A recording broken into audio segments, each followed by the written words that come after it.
Reverendíssimo diácono,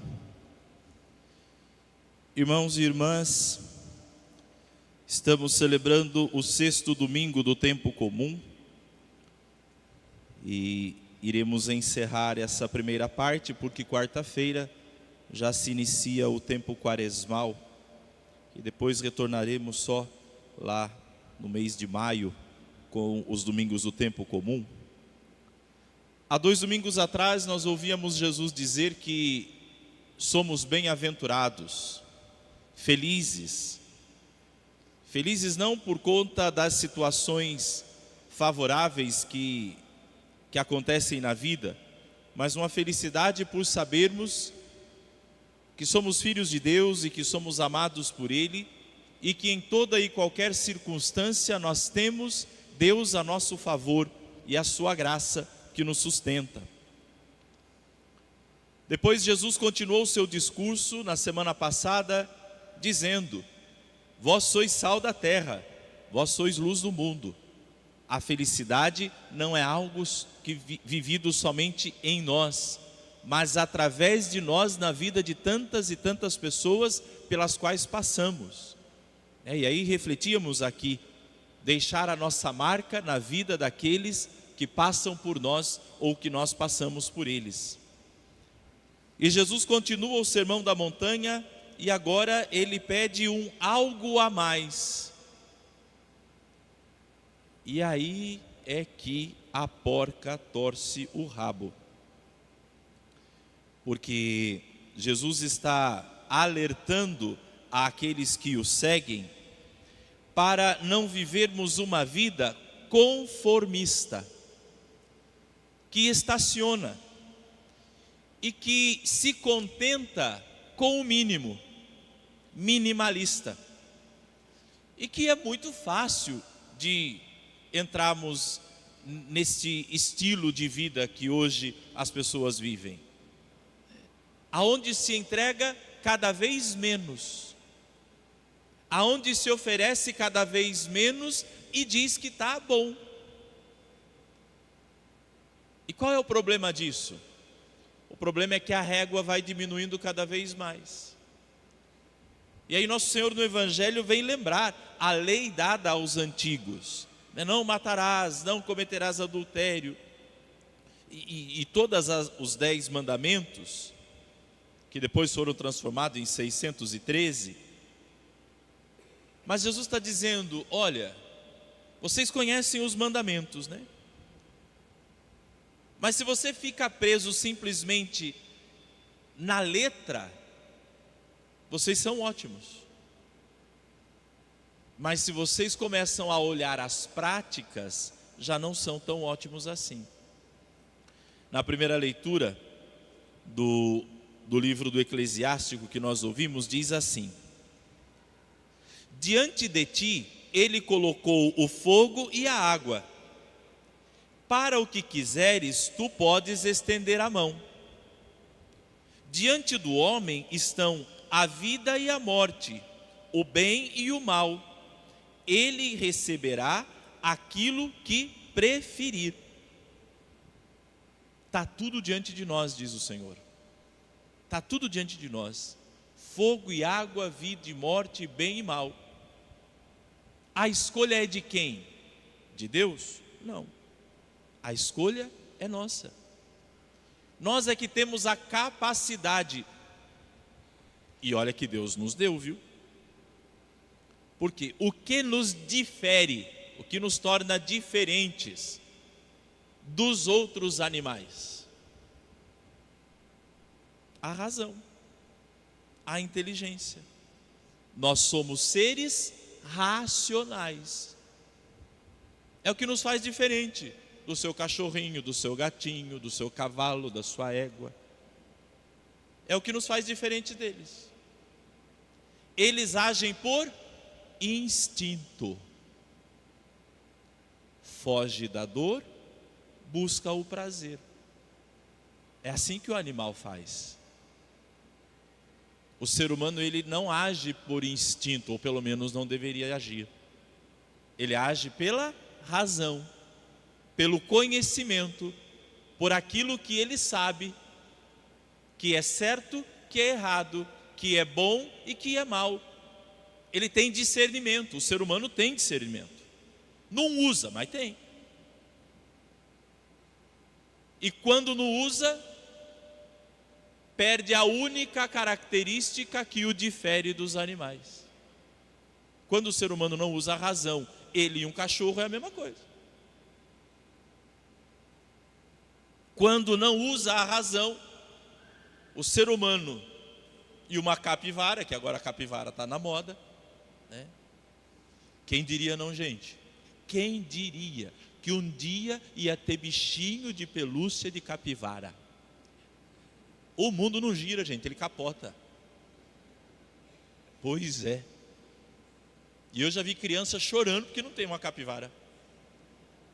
Lá no sítio onde nós estamos fazendo um acampamento tem de monte, se alguém quiser uma de estimação. A gente está dormindo lá na barraca, é a capivara que pulou na água. Mas quando o homem ele não age pela razão, ele e a capivara é a mesma coisa. Age por instinto. O fogo e a água, o bem e o mal, a vida e a morte estão diante de nós. Nós é quem estendemos a mão para aquilo que quisermos. Para o que quiser, diz a palavra, tu podes estender a mão. Então, se você anda se queimando, não queira culpar os outros. A escolha é sua. Se você anda se machucando com as situações da vida, se você anda quebrando a cara em tudo aquilo que você está fazendo, talvez esteja na hora de começar a usar um pouquinho mais a única coisa que te difere do seu animalzinho de estimação, a sua inteligência. Porque o seu animal de estimação, ele vai aonde você leva, ele come o que você dá, ele faz o que você pede. Você não. Você é livre. Você faz o que você quiser. Você vai aonde você quer. Você come o que você quiser. Essa inteligência, essa razão que nós recebemos, precisa ser usada, gente. Porque quando nós não usamos, nós nos tornamos o que o mundo, o que a sociedade, o que a mídia, o que a ideologia deste mundo quer que a gente seja. E aí de repente as pessoas elas usam o que mandam. Por quê? Porque é a moda que determina o que você tem que usar.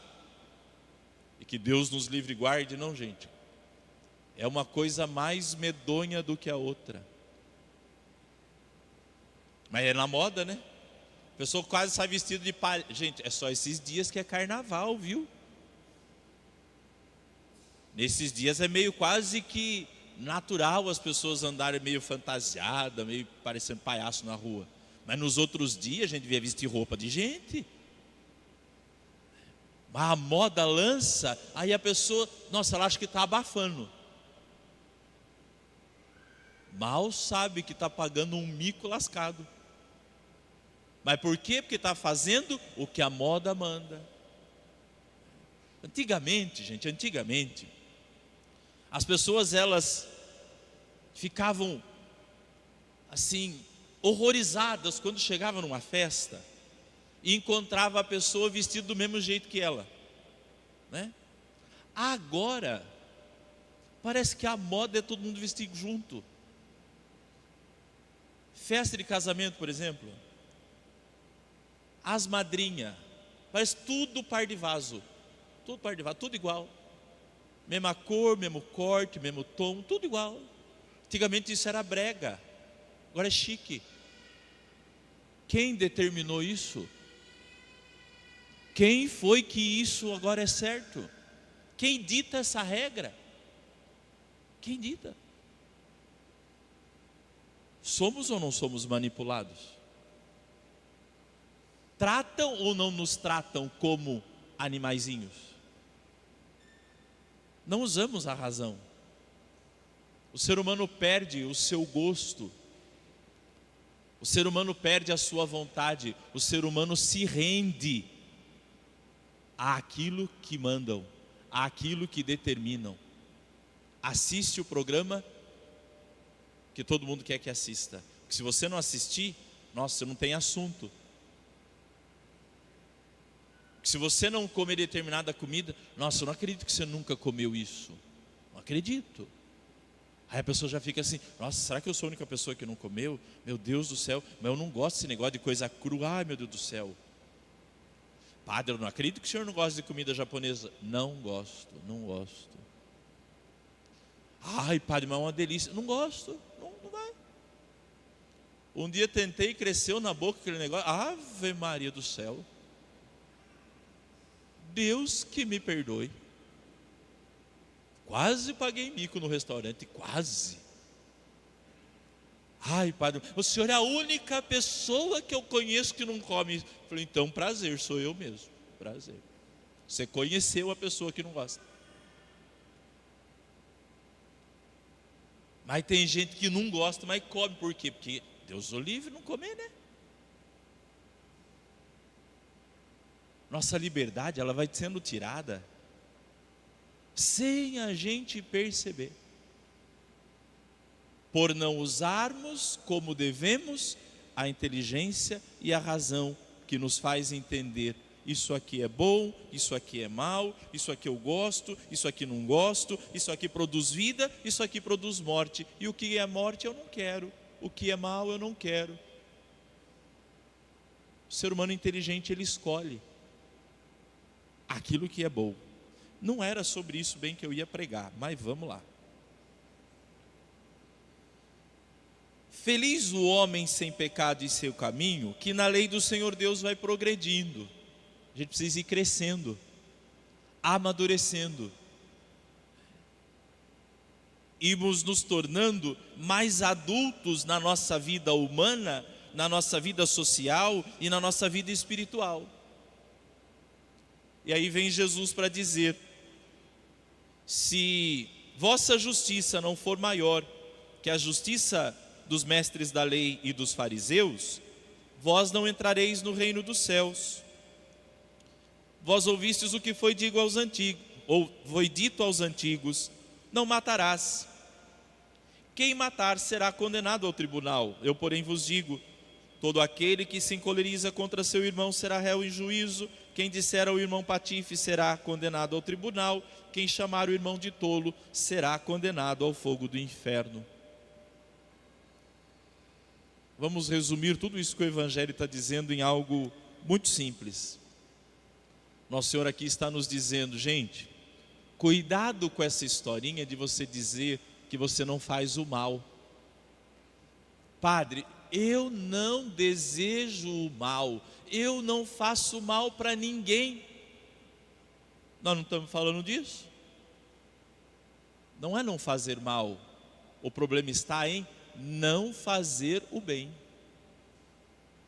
Se contentar em não fazer o mal, não é discípulo de Jesus. E muitas vezes nós nos apoiamos nisso. Nós pautamos a nossa vida nisso. Padre, eu não faço mal para ninguém. Você também não faz bem para ninguém. Não faz bem. Não ajuda ninguém. Não respeita ninguém. Você não ofende as pessoas. Você também não elogia ninguém. Você não maltrata ninguém, mas também não estende a mão para ninguém. Você não pratica nenhum tipo de maldade para ninguém, mas também não dá um prato de comida para ninguém.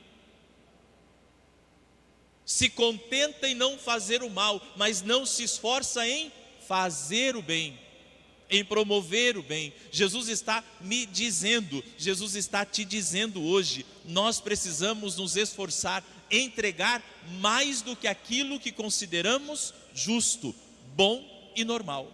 Entregar mais. Lavar o copo do outro, não só o seu. Deu para entender? Quando você chega na pia e lava só o seu copo, e você acha que você está bom, Jesus está dizendo: tá não. Não está não. Lave o do preguiçoso que deixou lá antes de você, lave. Mas não é para ir lavar e depois lá dizer assim: pelo amor de Deus, né? Custa nada, vai cair a mão se lavar o copo? Não, não, lava e tá bom, pronto. Entrega um pouco mais, dá um pouco mais do que aquilo que você considera justo, bom, normal, bem. Jesus está dizendo, o adultério não é simplesmente você estar com uma outra pessoa. Quer ser fiel no seu casamento? Controle o seu pensamento. Olhar para uma mulher, diz Jesus, e já desejá-la, comete adultério no seu coração. Ai, padre, porque eu nunca me encontrei com ninguém. Ai, padre, porque... Mas é cada pensamento atravessado que aparece quando vê as pessoas. A fidelidade está também no pensamento, diz Jesus. Fica pagando de bonzão, de boa zona. Ai, padre, porque eu sempre fui fiel no meu casamento. Deus conhece o seu pensamento e sabe cada traição que você fez enquanto pensava. Viu como as coisas não são tão fáceis como a gente pensa? Esse entregar um pouco mais, esse fazer um pouco mais.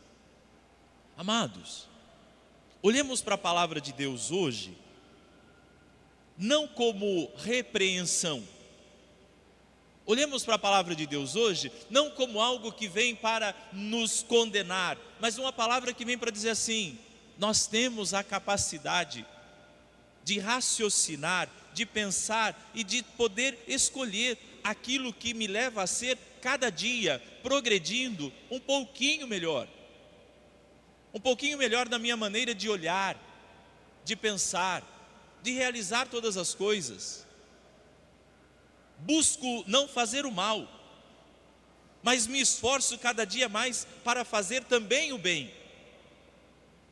Não desejo o mal para as pessoas, mas me esforço para que a vida delas se torne também um pouquinho melhor. Busco a fidelidade nos meus comportamentos, mas também na minha maneira de olhar, de pensar, de cultivar as coisas na minha imaginação. Não se contenta com o mínimo, mas entende, né, como nos ensina São Paulo na segunda leitura que nós ouvimos aqui, né? Falamos sim da misteriosa sabedoria de Deus, sabedoria escondida desde a eternidade, que Deus destinou para a sua glória. Nenhum dos dos poderosos deste mundo conheceu essa sabedoria, pois se a tivessem conhecido, não teriam crucificado o Senhor da glória. Agindo simplesmente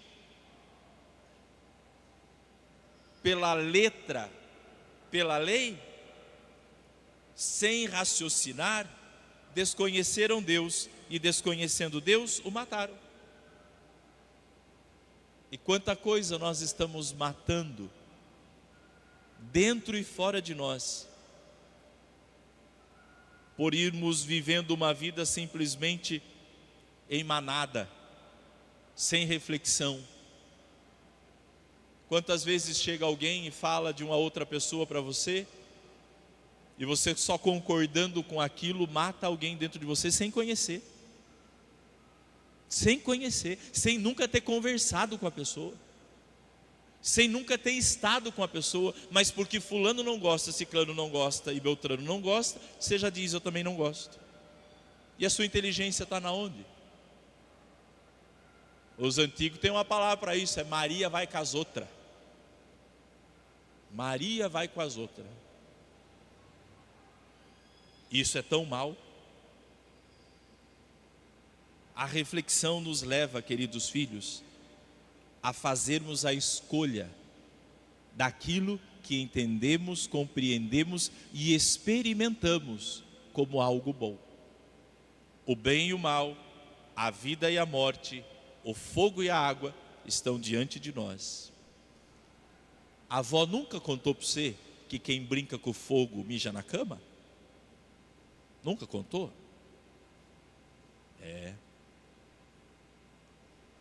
Sabe por quê?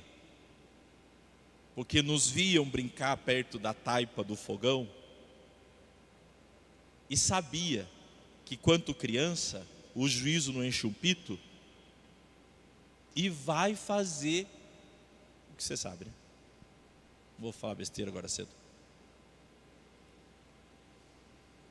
Já havia experimentado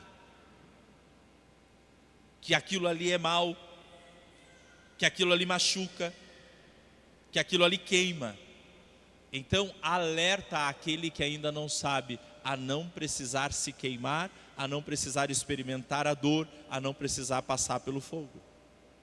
Gente inteligente ensina os outros. Quem já experimentou o mal, alerta o outro para que não ande pelo mesmo caminho. Não basta não fazer o mal, é preciso fazer o bem.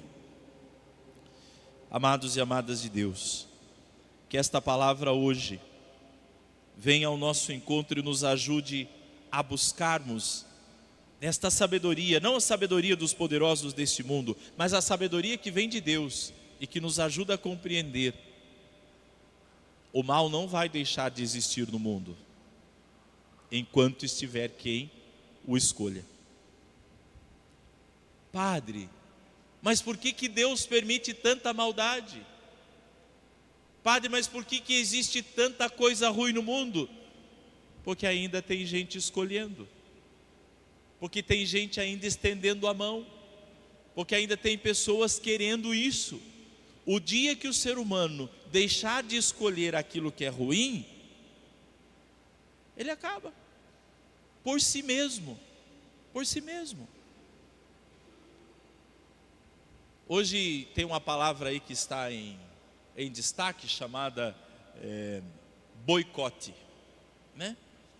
As pessoas não gostam de alguma coisa, elas boicotam e ninguém mais vai lá naquela loja, e ninguém mais compra aquele produto. Se ninguém compra, por que é que vai produzir? Para perder? Para jogar dinheiro fora? Se ninguém consome, não tem por que ser produzido. Se ninguém acessa determinados sites, fulano não vai ficar mantendo ele na internet sem ganhar nada. Se ninguém consome, desaparece. Por que é que o mal existe? Porque tem quem consuma o mal. Por que é que as coisas ruins existem? Porque ainda tem quem estenda a mão a elas. O problema não está nas coisas, gente. O problema está em quem escolhe as coisas. Aquele que é dotado de razão é o ser humano. É ele quem escolhe se o mal continua existindo ou não. Não é Deus, não joga isso na costa de Deus. O ser humano, com o seu livre-arbítrio, com a sua liberdade, é o grande responsável por ainda existir tanta maldade no mundo. Deus não tem nada a ver com isso. Não jogue na costa dele aquilo que não foi ele quem fez. A escolha é que faz existir o mal. Peçamos a Deus a graça do discernimento. Peçamos a Deus a graça de sabermos estender a mão para aquilo que dá a vida, para aquilo que traz o bem, para aquilo que realiza algo bom em nós e no mundo. Está tudo diante de nós. Basta sabermos escolher. Louvado seja o